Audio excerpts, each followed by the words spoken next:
What is up, everyone? SB Philos 4 here, back with another episode of the RePHIL Studio. Episode 2 here, we have one amazing special guest here. We have Nebby, and I'll let Nebby introduce themselves and, be happy and welcome to have you join us for the studio here. Yeah. Hello, guys. I'm Nebby, as most of you know. Let's say I am. Oh, I'm sorry, I'm nervous, but I'm a. I've been playing BanG Dream for about almost 3 years. Mm-hmm. My favorite band is Roselia. My favorite band member is UNGA, and yeah, that's about it. Nice. Nebby, again, thank you so much for being part of the special guest selection here for the RePHIL studio. I know that you are a pretty prominent member of the Bandori community, and we'll be talking quite a bit about how your involvement in the community and many other things. So I'm really looking forward to this this podcast and getting to learn a bit more about your experiences. Mm-hmm. All right. Well, before we begin, Nebby, I think is a very a question that has to be asked all the time. But how did you get into Bandori? You mentioned that you got into it almost 3 years ago. What was your first exposure? So it was like back in 2018. Mm-hmm. I'm just gonna put it out there that I'm not an anime fan, or well, I am an anime fan, but I like the anime art style, but I don't really watch a lot of anime. Mm-hmm. But on YouTube, I would watch a lot of anime clips, and they were always interesting and fun. But one day, I got recommended a YouTube video. It was Garupa Pico, the first episode, and I was like, "What is this? It looks cool," or it looked cute, and then, I watched it, and it was a blast. I enjoyed it. It was chaotic. The characters were fun, and at that point, I didn't really realize there was a game until like about a couple weeks later. Mm-hmm. When I was browsing on YouTube again, there was a gameplay video. It was a teardrops, BanG Dream teardrops video, and I didn't realize there was a game. And then I clicked on it, and I got hooked on that song. And after I listened to that song, I had to download it right away, and so I did. And I had a lot of fun with it. Although I didn't really like that, you could only miss 10 notes until you failed a song. But when I started playing, I pretty much played until I got teardrops, and I grinded that song for about 2 hours until I could pass it. So that it's really interesting that you got into it through Garupa Pico and teardrops, which are I think now if you look back at it are pretty notorious figures of the series as a whole. But that's really interesting that Garupa Pico, that's a very crazy first introduction to the series. Yeah. And then obviously teardrops being so notable. Nebby, you mentioned your favorite band. Your favorite band is Roselia, and your favorite character. If everyone knows Nebby's profiles and you see Twitter, it's all about Yukina. So tell me your history about how you ended up being a Roselia stan and a Yukina fan. Actually, when I first started, Popipo was my favorite band because of teardrops. But I did listen to Black Shout in the preview, and I also enjoyed that as well. But as soon as I read the first band story and seeing Yukina's character development throughout, it made me. I grew a lot to like her because of it. Mm-hmm. I kind of relate to how she felt, and that's where we are today.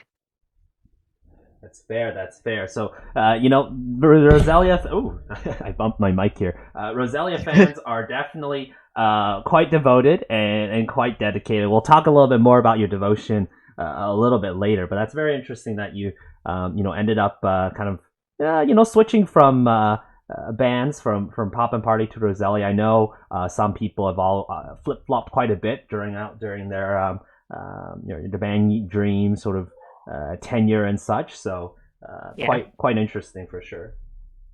Good. So Nebby, you mentioned how earlier where you played the game and you were like kind of struggling at the beginning, right? Where you're dying to teardrops after only 10 notes missed and such. Flash forward 3 years later, you might be considered one of the best players in BanG Dream in the world. It's kind of scary.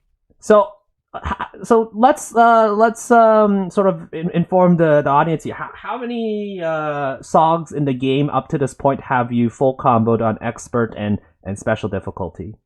At that point there was no special, but I didn't really have a lot of full combos. Mm-hmm. Like, it only took about a couple of days until I actually got like my first full combo on expert. Mm-hmm. But when I started playing, I wasn't really used to like the game mechanics. Mm-hmm. So I would mostly like play hard just to get a feel for it, and then whenever I felt comfortable, I could play on expert. Mm-hmm. Mm-hmm. Mm-hmm.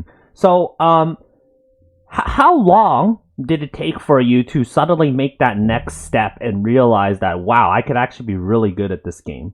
And yeah, I think it took about a week. I started. Okay. Yeah, I was addicted to the game, and I was playing like every day. And I think it wasn't until I started getting I think it was when I first started passing Gurren. That's when I felt like I was actually getting comfortable with it. Mm-hmm. And it led to Louder being my first 27 FC. That didn't really take very long. It took only like 2 attempts. And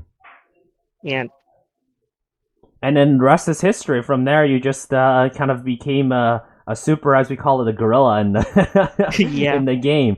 Again, maybe how many? So, like based on like today's counter, are there any combo? Are there any songs have you not full comboed yet, or are you full comboed every single song in the game? I mean, at that point, or like today? Right now.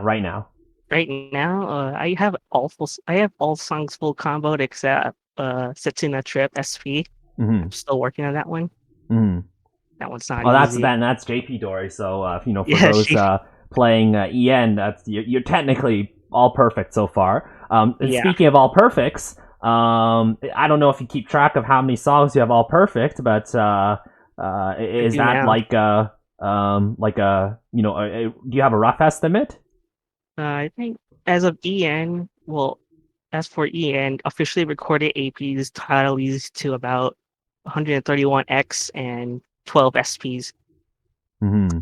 Wow. That is, as you can see, Nebby's a very, very good player. Nebby good, as we say, right? Nebby good. But, so obviously, going from, full cobbling Louder for the first time, like within the first couple of days, to basically full cobbling every single song, and APing it good, all perfect, a whole good chunk of the songs within a couple of years. For newer players who are trying to improve their skills, do you have any tips for them on how they could improve in their gameplay? I'd say for one thing is to play consistency.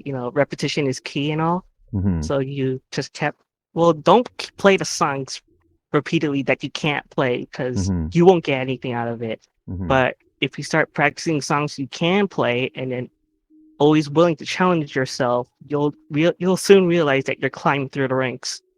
Mm-hmm. Mm-hmm. Did you have prior experience in rhythm games before, Nebby, like Osu and other stuff?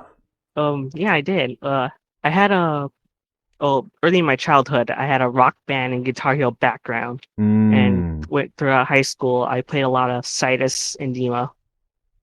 Ah, Okay. So, Yeah, so that's obviously having that background, I think also really helped, right? Although BanG Dream was, when you first started playing, it was like very different.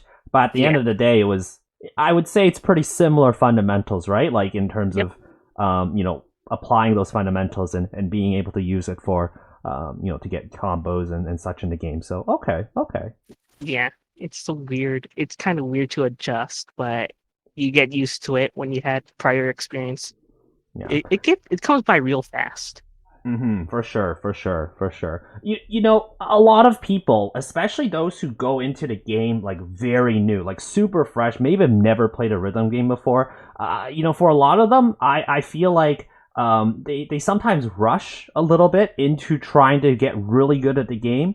Where as you could see, someone like Nebby, yes, maybe took a week or so, right? To at least get the first 27. For a lot of people, that's not something you normally do, but that's after years and years of experience prior with Sidus, with Rock Band, and other music related games. So, for a lot of people who think that they could try and get good really quickly, I think it's a bit of a time commitment. There's a lot of time involved to really make sure that you are able to consistently get the fundamentals to get good at the game. So my tip as well for newer players is definitely take the time. Right, it's going to take a while. If you just got the game or you just got into the game a few months ago, you may not necessarily get good very quickly right off the bat. And at the end of the day, some people are just going to also be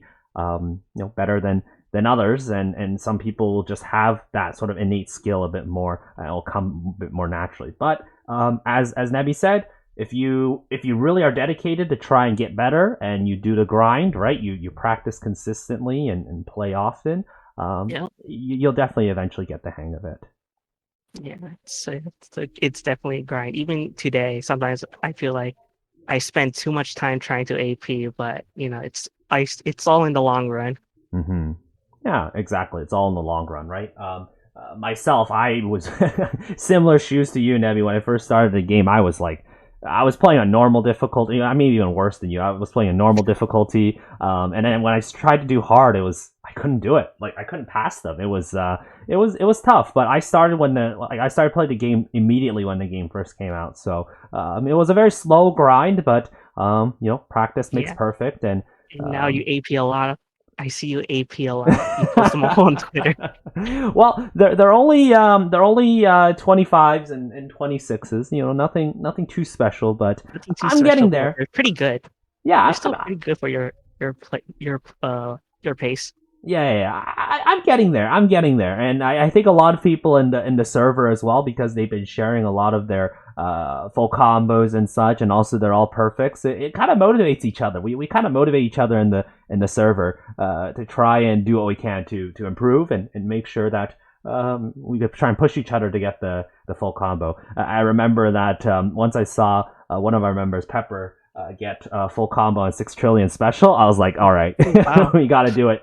We got to do it. We got to grind to try and get that. what a gamer!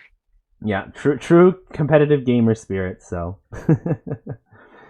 so Nebby, let's switch topics a bit. Not only are you a big Roselia fan and all that, but and of course you're very good at the game, but you've also done quite a bit of tiering, right? Yeah, I don't know if I'd say quite a bit, maybe quite a lot. Well, obviously in my records, I have that you got first place in the Autumnal Heartfelt Letter event. Yeah, You got third place in one of the Noble Roses. Was it NR3? yeah, Yeah. Okay. And they also got third in Viva Live, which is the most recent event, right? yeah. Nice, nice. So, can you tell me a bit more? Well, first of all, before we talk a bit more about these experiences, which out of these events, or maybe it wasn't even this event, maybe it was a different event, which event did you consider to be the hardest for you? Which one was the hardest event for you to tier for? No, that's a hard question. I think the hardest event for me is probably not on EN. it's probably on a JP tiering server or JP tiering. But for Ian's sake, I think the hardest was Viva. Viva, the recent one, Yeah, yeah. because I was up against Soren, Homie, Asleep, Matsuri. Those are all like big tiers, and Mm-hmm. I'm not really good in terms of long-term tiering, at least for now, Mm-hmm. or because I haven't really tried it. But yeah, it was really scary. I wasn't really, I wasn't really expecting to get T3 for that event, Okay. but I pulled through. So you were aiming for podium though, right? Well, it just happened to be like that. I wasn't expecting it. Wow. So obviously Viva was pretty competitive. There was two competing servers and a couple of sort of experienced tiers who try to of course fight for that podium. So what did you learn? What was a really good learning experience from that event and getting third place and being able to sort of beat the competition? Since it's one thing is to keep your hopes up high because you never know what could happen. Maybe someone would drop, or maybe you got the upper hand and you're actually doing a lot better than your opponents. Mm-hmm. Mm-hmm. Yeah, and especially because in competing servers, a lot of the times the competitors are most likely will be in a different server. You don't know exactly what they're doing. Yeah, You everyone's on all a you have to different do pace. is check Lisa bot, hope and pray, check their patterns, check her habits, and yeah, just see how it goes, and then you never know, right? So. Yep. Okay.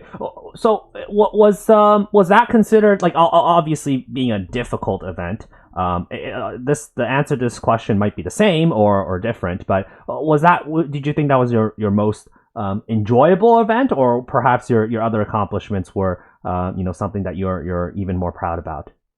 I think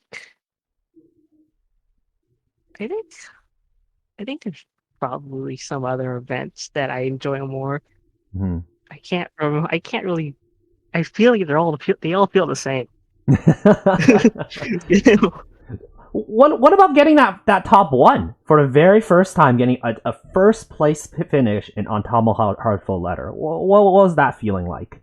It was a strange feeling. Like like when I was planning this event, I was always worried. Like, look, I could probably boat or get second place, Mm-hmm. or worst case scenario, I might not even tier it. But I have to keep my hopes up high and not let it get the best of me. And well, here we are now. And throughout the event, it was kind of strange. It's kind of strange it's kind of strange to be like the only person competing for a T1. Mm-hmm. Like, I don't know. It's strange. Well, what made you decide to go for top one in that event? I know again Yukina is featured in that event, and there's a couple of other characters as well. Obviously Yukina wasn't the main focus, but what kind of convinced you that you wanted to get your very first top one in this event? It was after backstage methods. That was my second T10, Mm-hmm. and from there I was like, what's next? And I always thought about T1 because it looked easy, at least for me, Mm-hmm. from that point. Mm-hmm. And given that Heartfelt Letter happens to be around the same time as backstage methods, I thought that'd be like a great event to go for, especially since I don't really have like a lot of cards, Mm-hmm. but my cards favored cool, so it was like it felt perfect for me. Plus, I like the event a lot.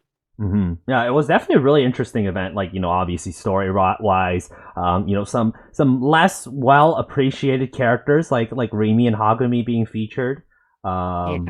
But yeah, it was I thought it was a very good event, and obviously the server was it was quite fun. And Nebby, you probably remember the 6 hour meme channel where memes are only posted in 6 hour cooldown. That was absolutely hilarious. I thought that was really funny. Where like you don't get memes all at once. You have to like wait your turn for memes. Yeah, that was an interesting channel idea. Yeah, I thought that was a really funny idea. So that's good stuff for you thinking on that. Or I don't know if that was you or someone else. Mm-hmm. Yeah. Um, I don't know if I've asked this or whether or not I should ask this, but was that event, getting that T1, how many stars did you have to prepare for that, and like did you end up spending a bit to get that T1? Um, I'm like the person who likes to over prepare for these kind of things. Mm-hmm. So I was preparing to have competition. Mm-hmm.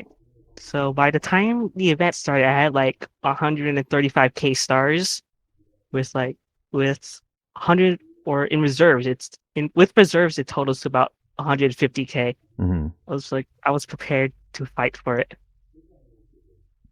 And turns out there, fortunately, I guess, just to kind of save on your resources, there were no competition, and yeah, it kind of worked out in the end. So Yeah. okay, that's good. That's good. Um, what obviously because this was your first T1, and you made the preparation. What kind of preparations would you do as someone who is going for podium? Like obviously, those who might be listening to this podcast, they might be newer tiers, and maybe one day they'll go for a top 3, like a podium, or maybe even a top 1. What kind of preparations would you suggest, and what you did, and maybe if that worked or not, and what would you suggest? Well, I think the first thing to suggest is whether you have the time to do it or not. Mm-hmm. Because most of these events comes down to whether you could put in the hours for it. Mm-hmm. I since this one event was like 1 year, and I had an idea of where I would be in 1 year. It was like time didn't really become an issue for me, Mm-hmm. especially since during COVID, I would be cheering at home during online school, so Mm-hmm. that was kind of like that kind of fits perfectly. Yeah. But another thing, well, if you're a whale, you should probably well whether you're a whale or not, you should definitely plan out your budgets Mm-hmm. because for someone like me, I'm not a whale. Most of the community knows that I'm not a whale, but they know that I like to save a lot and I Mm-hmm. don't do gacha. So I'd Mm-hmm. usually have like a spreadsheet to plan out how many stars I would have by the event and whether or not I could afford to gacha prior to it. Mm-hmm. Mm-hmm. So, it might seem a little strange for some people, but yeah, um, spreadsheets can help in terms of your budgeting, right? A Yeah. lot of people, maybe in real life, they're budgeting their money for other things, right? Like, their daily consumption of food or snacks and such like that, and other things and other bills. But as you can see, this can apply to Pretty much. to Bandori as well, and stars and star consumption, and of course it could apply to many other things in life as well. So yeah, again, everyone has their own sort of definitely unique ways of planning. This is definitely one way of doing it, and I think that's a pretty good idea, especially for someone who may want to consider a podium in the future. If anyone out there is interested. Nebby, before we go to a quick break, I just want to quickly ask. You said the hardest event was not part of the EN server, so I'm guessing the hardest event that you did, or at least you felt ever, was going for top 100 in that New Year's event featuring Yukina and Arisa. Was that correct? Well, mostly, yeah. Oh, It was that event and Warmth Chess. Both of those events were pretty tough. oh, okay, okay. So both events. So which one? Which event? And it could be either of these JP events or maybe even the EN event. Which one did you lose the most amount of sleep over? I think I had barely amount of sleep. I think it was New Year's that I had little sleep for it, or Hmm. I didn't have as much sleep as I did for Warm Chess. It was mostly because I was trying to. Well, I didn't really plan to go for a T100 for that event, but I noticed the cutoff was dead, and I was like, and it was 4 days into the event. That we pretty much reached the halfway point. I did some calculations, and turns out I could actually afford it, but I need to figure out how I'm going to play since I don't really have tiering serve. I don't have a tiering server for JP. So, and playing with pubs is an interesting experience. For sure. Pubs, pub rooms can make or break a lot of strats and stuff. With the lack of efficiency, especially when we're so used to efficiency and doing what we need to make sure things go as smoothly as possible. Yeah, I think that's pretty. You kind of have to approach it. I'm sorry. You kind of have to approach it with like a different mindset. Like you're not going to get good efficiency, but you gotta play along. You gotta play in the long run. It's not always going to go your way, but you gotta like push through it. For sure. Okay, good. So Nebby, we're gonna take a quick break, and then there's gonna be a quick ad break on the YouTube channel. We'll be right back. RePHIL very soon. In a minute, we'll be right back.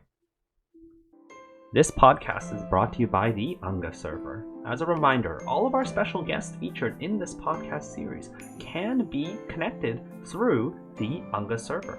Feel free to join. Come join our community of people who are very passionate about BanG Dream and other games, and you'll also be able to gain access to tiering server links as well to be able to join and tier potentially with our special guests. Hope to see you all there. The RePHIL studio will be back very shortly. All right, everyone, welcome back. RePHIL complete. And again, we have special guest Nebby here joining us for this episode. We were just talking about a lot of experiences in, how to get good in the game, as well as a bit of tiering as well. We'll kind of touch a bit more about tiering in the end of the episode, but we'll switch gears a bit and talk about a slightly different topic here. So Nebby, how did you get involved in the community? Because of course you first started learning about BanG Dream through Garpapico and just the game itself, and grinding on teardrops. How did you go from that to joining the Bandori community? Well, at first I started off looking with the Facebook groups because that was probably the most successful thing I had, but it never really stuck.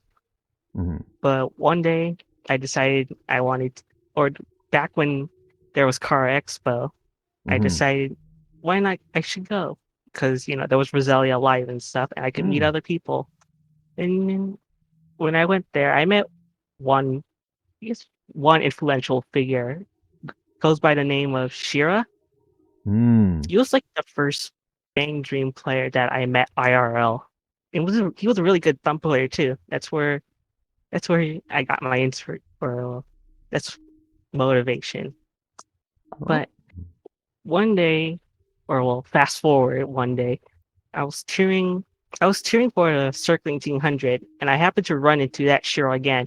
This time he had a Discord as his username, and I thought I was kind of scared to DM him, but I thought it'd be a good opportunity to, get to know about him and the BanG community more.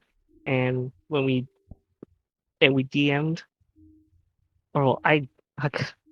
it's a long story, but at some point, we kind of became friends. But I asked him for Discord links because there wasn't really any working ones on Reddit. And he also gave me a Discord link to PW, my first clan for Bandori, where I met a lot of prominent figures, like a lot of old retired whales, Misuzu, Saya, Bin, Hifumi, Kimu, and a lot of other. and also a lot of other friends like Roach, Azu, Shiromi, you know, and that was pretty much my first start into getting, or that was my first introduction to the BanG community as an active player. Okay. Well, that's obviously, as you could see, it's really great to see that you were able to, take the courage and actually take that step to the DM Shira, and then just be able to join the community from there. Right. Sometimes it just takes a little bit of extra courage to make that step, and Yeah. you're able to join. So that's very good to hear. I'm very happy that you're able to join, and then of course now. You become a And now very I'm a monster.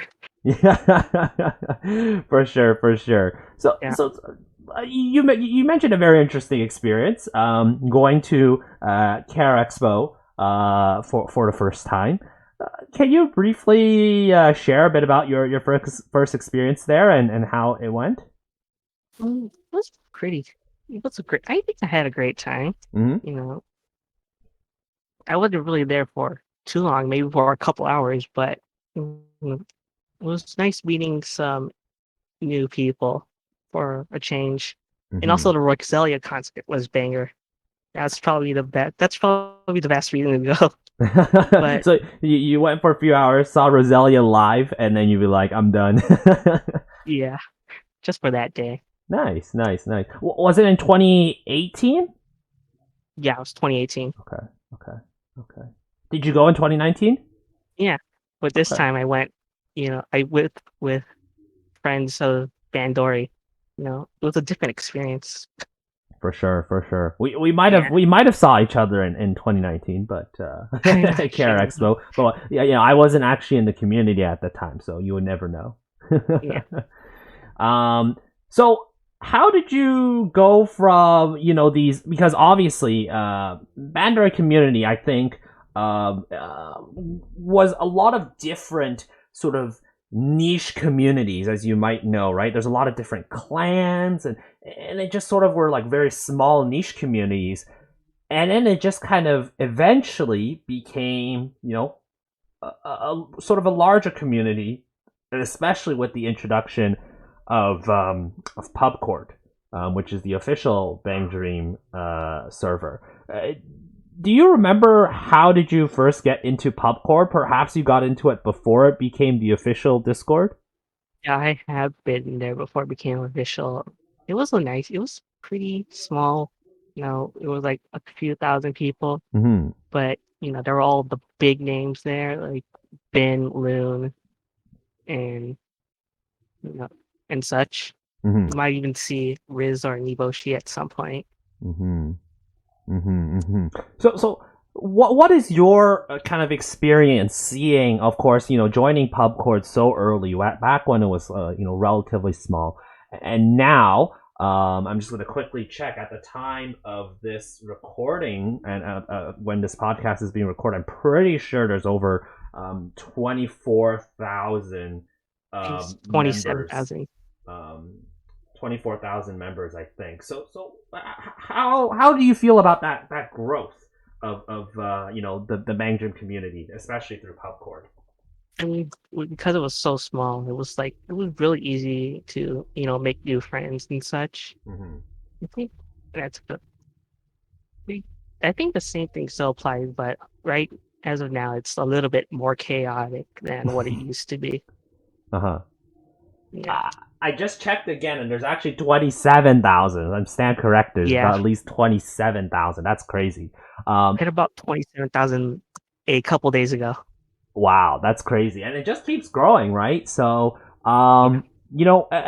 for someone new who may be trying to get into, trying to get into the community and such, what would be your suggestion in terms of trying to get in touch with the community and how to sort of integrate themselves into places like Pubcord?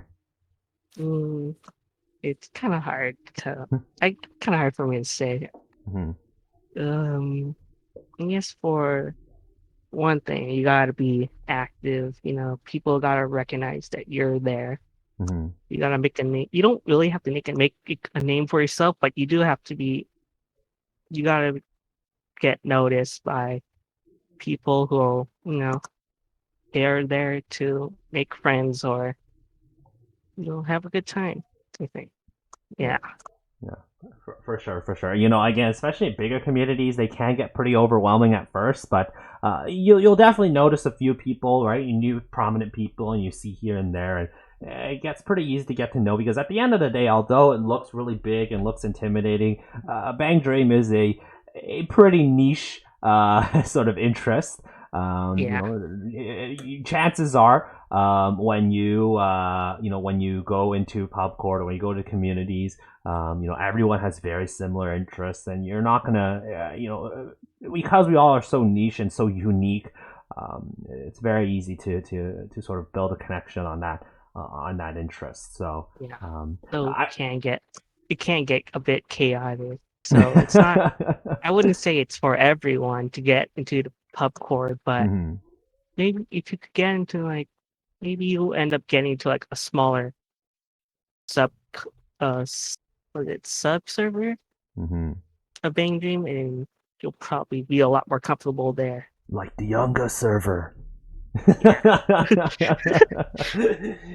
No, just promotions here and there, right? No, just casual shout out. Anyway, you know what I found really interesting. What my first experience with the community, just to briefly share with some people, was actually in CharaExpo of 2019 when I first did. That was the first time I'd ever actually went to CharaExpo in 2019, and I still wasn't really part of the community, but I found it very fascinating during that time where that particular weekend, you might probably remember this, Nebby, but Discord was down. Oh yeah. So no one could actually talk on Discord, which was really hilarious because people kind of went into the con with the expectation that, oh, I'm just gonna go on my phone and just go on Discord and talk with people, even though the person who I'm talking to might be literally right beside me. I'm gonna talk with them on Discord. So when Discord was down and it had opened the opportunity to actually have people talk with each other, it really opened my eyes. Like, wow, there's a lot of great people. They they all have very common interests in BanG Dream. It was really easy to converse with them as well. Especially when you don't have to actually have Discord and just as a barrier to actually communicate with them. But yeah, that was sort of my experience, and again, everyone's experience going into the community at first is different, but there are plenty of different ways to integrate now. You could see there's so many different ways, going to cons, joining Pubcord, joining other servers and such. So a lot of ways you can integrate yourself. If I might add about CharaExpo 2019 and Discord down. Well, Mm-hmm. when I was there, Discord was down, and I literally had no way to communicate to any of my friends that I was planning to see. And for someone like me, I'm not a huge talker. Yeah. I'm pretty shy and reserved. Mm-hmm. Or yeah, so I wasn't really comfortable talking to anyone. But I pretty much just spent my first half just playing BanG Dream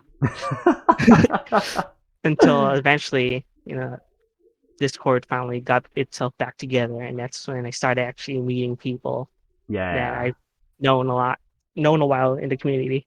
For sure. Again, everyone's experiences are very different in terms of many things, right? Joining Pubcord, everyone's experience going in will be different.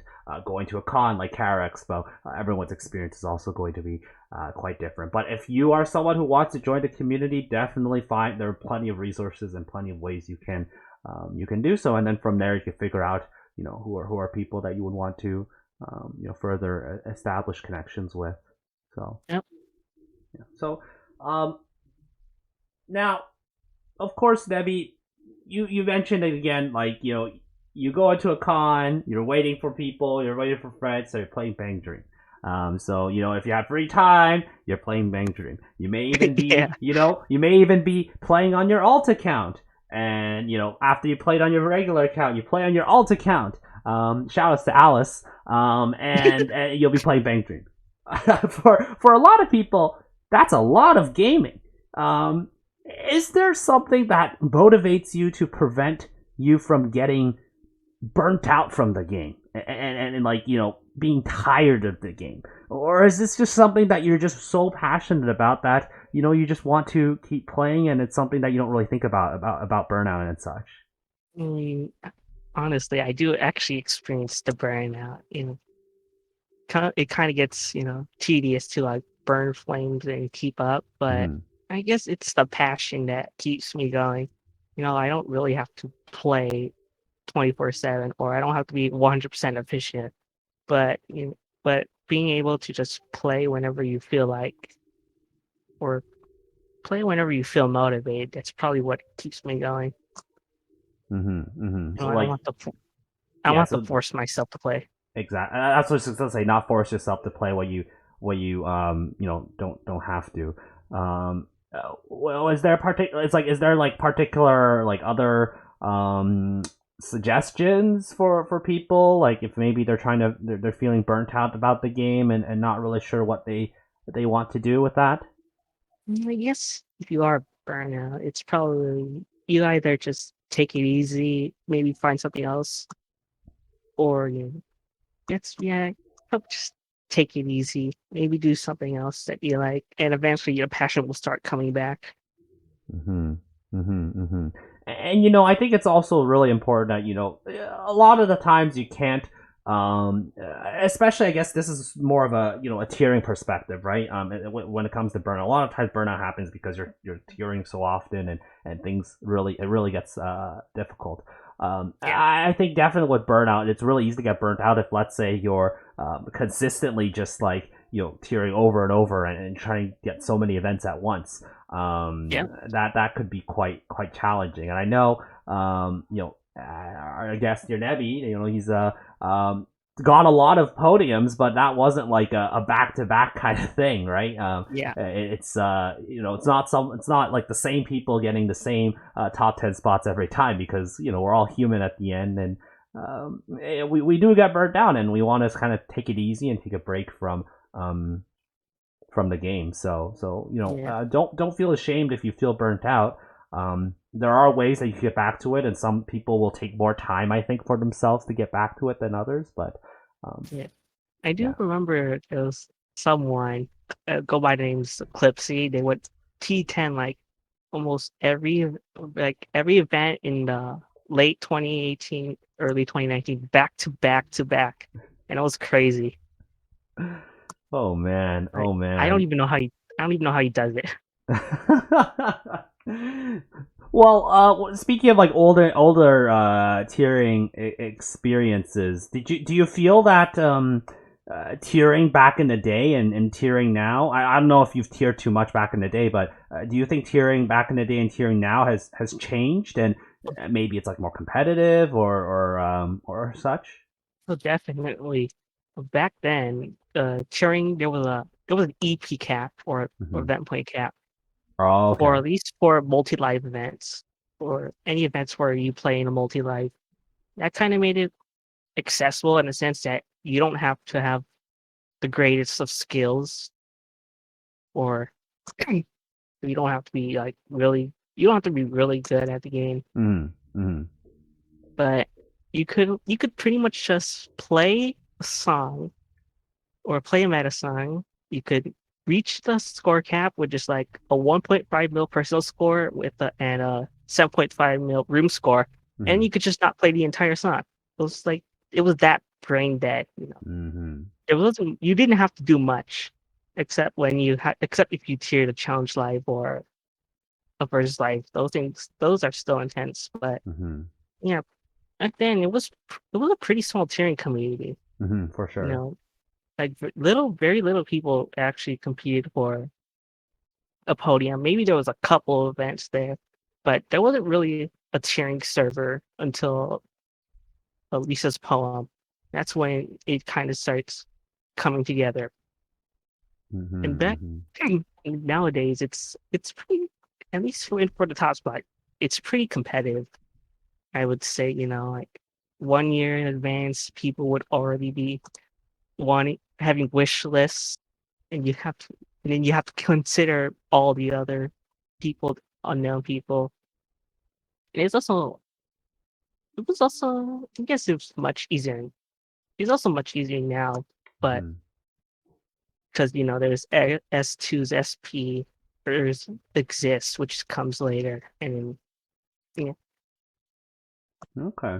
Okay. Yeah, it's very interesting to hear different perspectives of other people and how tiering has changed for a bit. I know for certain that in the future I'll be trying to get a few guests who were kind of they have knowledge of the old tiering days and how that has changed throughout the years, and I think getting their knowledge would certainly be quite interesting as well. yeah. It's back then. Kizuna was actually the meta song.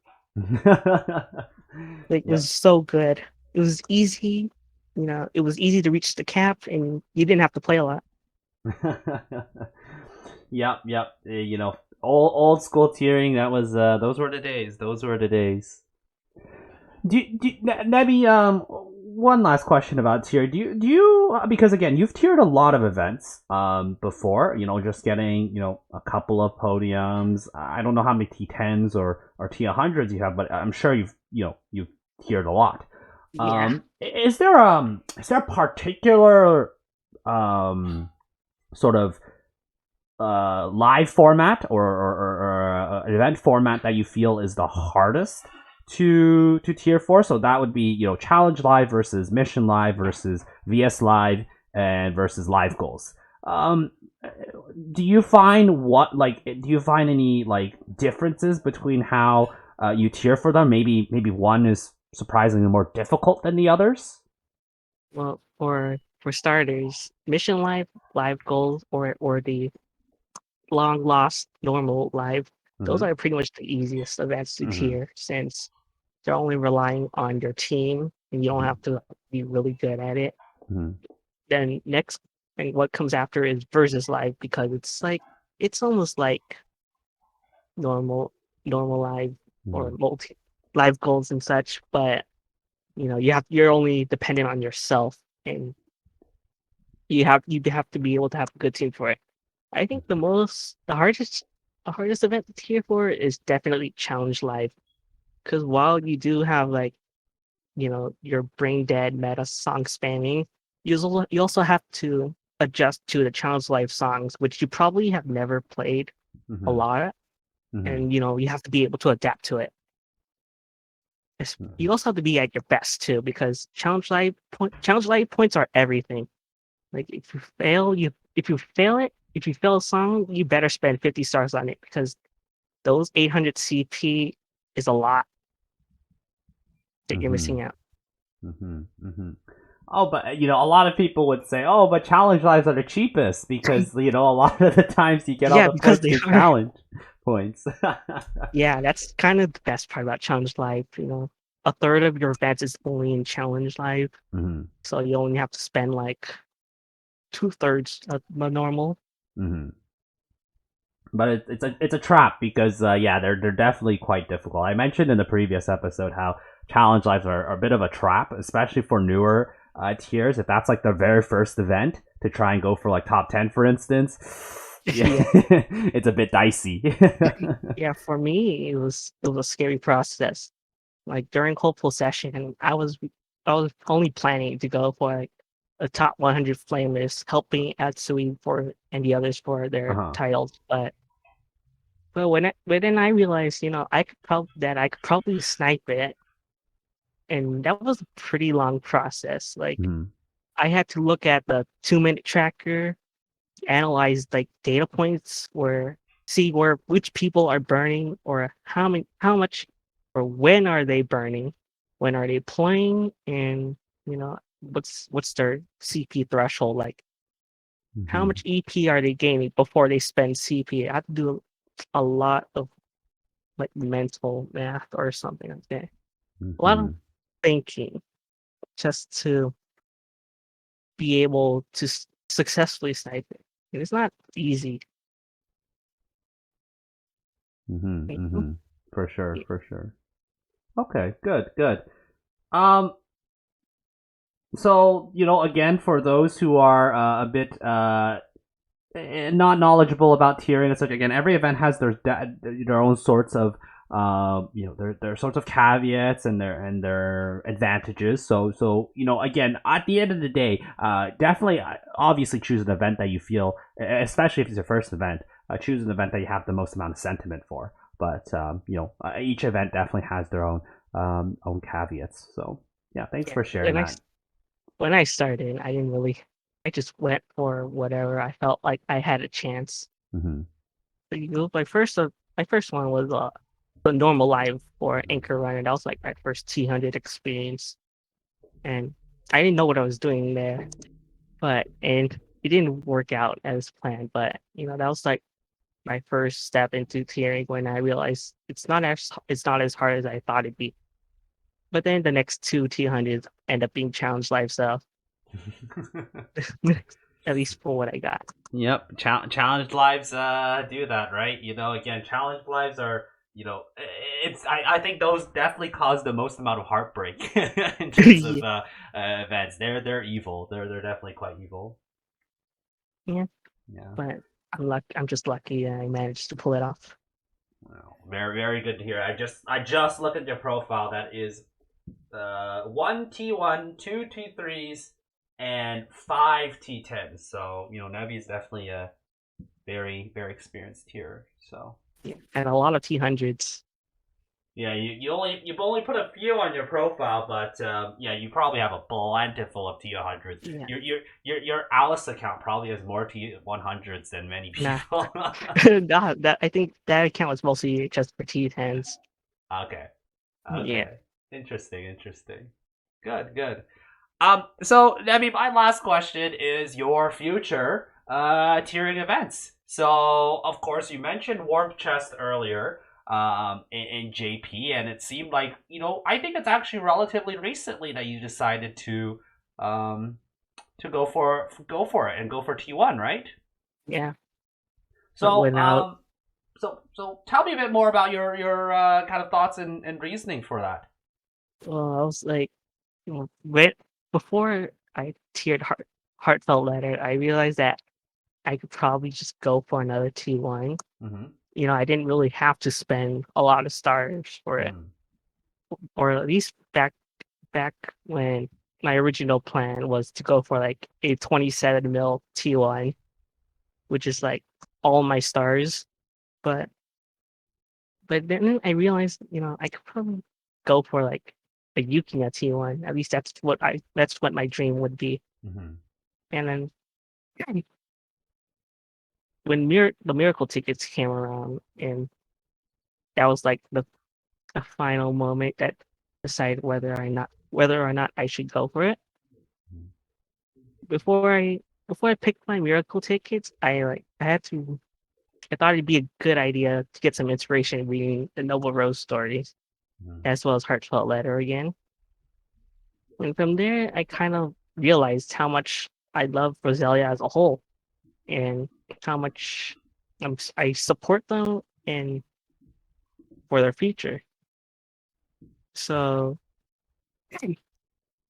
as since War's Chest kind of feels like the first step towards Roselia's future, I felt like I just had to go for it, and that's where we are now.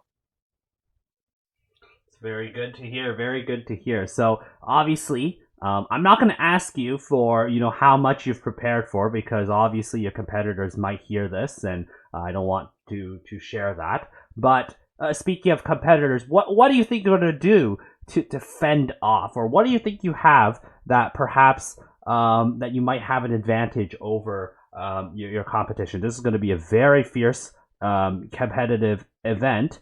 What do you think, or what are you, I guess, looking into in terms of trying to beat them and things that you might be watching out for them? Yes, the one thing that I have is stamina. A lot of big tiers notice that I could play like at S2's X for very long amounts of time. So that's probably like my biggest chance at getting it. Mm-hmm. Yeah. Are you nervous that you might be competing with at least two people for that top first place? Yeah, I'm pretty nervous. That's usually how it is when you prepare for competitive events, Or at least for me, it's like you only have one chance, and you got to make sure that you play your cards right. Well, definitely, Nebby. I will be there to support, and I'm sure many people in your server right now, and many other people, maybe even listening to this podcast, will be ready to support you when the time comes. I think it's in September, right? Or is it October?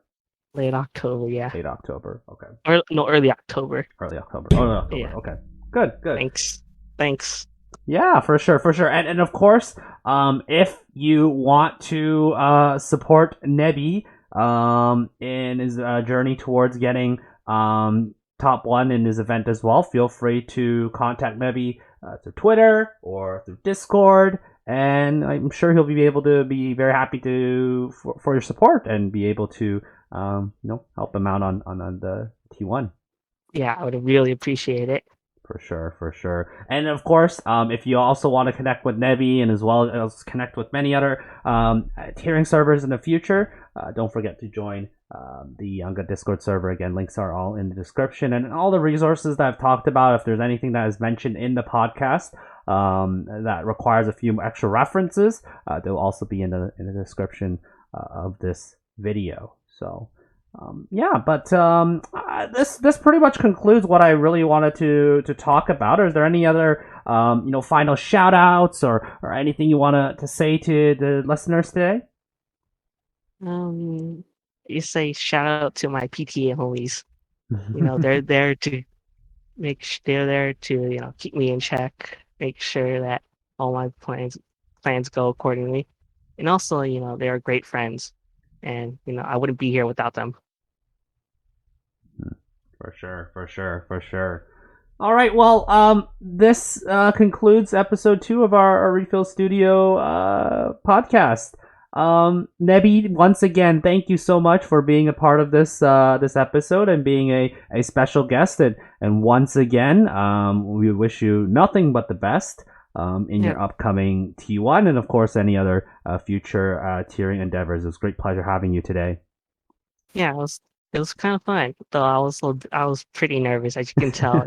I don't really do this sort of thing often, but it's a learning experience. For sure. Everything's a learning experience, and honestly, Nebby, I think you shared some very interesting stories and something that I think, a lot of people will sort of take back, and I think people learned a lot from your knowledge as well, so I think it was quite interesting. I think you did a very good job of being a special guest, especially for being a guest quite early into this podcast series.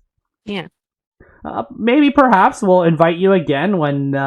after early October, and maybe once you get your T1, and perhaps you could share your experiences about that later. We'll see. All right. Well, yeah, that concludes the episode for today, everyone. Thank you so much for watching and for listening to this podcast. This is your host, SB Phillips, for signing out. We will continue with the next set and refill on next time. So take care, everyone, and have a good one. Yeah.